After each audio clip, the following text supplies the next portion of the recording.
Hello guys, today our topic is thermodynamics in biological system. So first the introduction. Thermodynamic is the branch of science that deals with energy, its flows, transformation and conservation.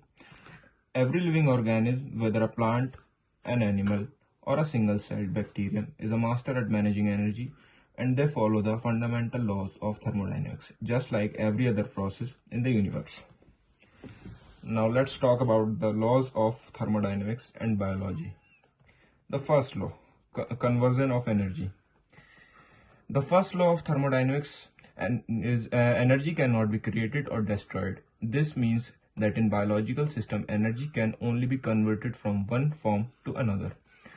Like, for example, when you eat food, your cells break down glucose from food, converting into chemical energy in the form of ATP. This energy is used to power your muscles, brain, energy, and every other process in your body. Second law, entropy. The second law of thermodynamics tells us about that every time energy is transformed, some of it is lost as heat, and the overall disorder called entropy of the universe increases. While your cells create order by building complex molecules like proteins, heat and waste are produced, increasing the entropy in environment. The third law, absolute zero.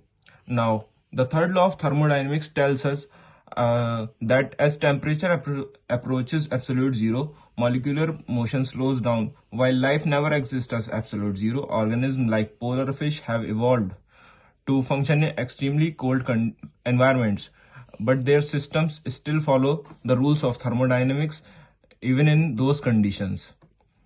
Now, let's talk about key concepts in biological thermodynamics. Free energy. In biological systems, one of the most important concepts is Gibbs free energy, a measure of energy available to work. When a cell undergoes a chemical reaction, some energy is used to work while the rest is lost as heat. Take ATP hydrolysis, for instance. When a molecule of ATP is broken down into ADP and a phosphate group, it releases a large amount of energy that cell uses for processes like muscle contraction, DNA replication, and active transport. And the other key concept is metabolism. Living organisms are constantly reforming molecules in two major ways: catabolism and anabolism. Catabolic reaction involve breakdown complex molecules into simpler ones, releasing energy in the process. For example, when you digest food, glucose is broken down through a series of steps to release energy, primarily through a process called cellular respiration. On the other hand, anabolic reactions build up complex molecules from similar ones, like when your body uses amino acids to build proteins. These processes require an input of energy, often in the form of ATP, to create new structures like muscle tissue or enzyme. Now, enzymes and activation energy. In the world of biological systems, reactions don't happen on their own. Most of them need an extra push to start it, called activation energy. Enzymes are biological catalysts that lower activation energy, making reactions occur more efficiently. Without enzymes, the reactions that sustain life would be far too slow to keep us alive. Thermodynamics efficiency in cells. Let's talk about efficiency.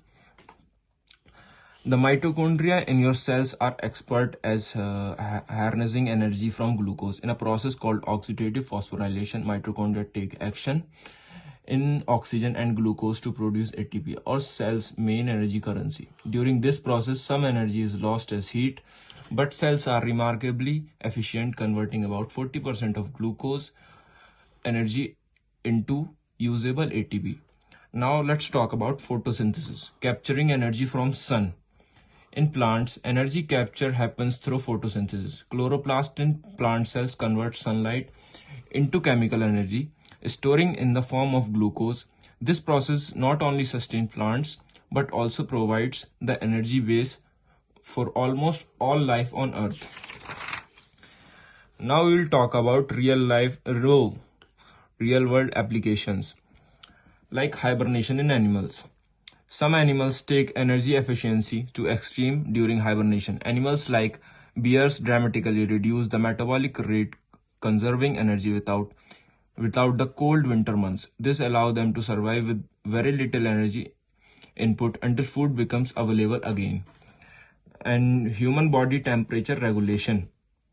Thermodynamics also help us to maintain our body temperature. When you are cold, your body burns more energy to generate heat. And when you are hot, you sweat to release excess heat and cool down.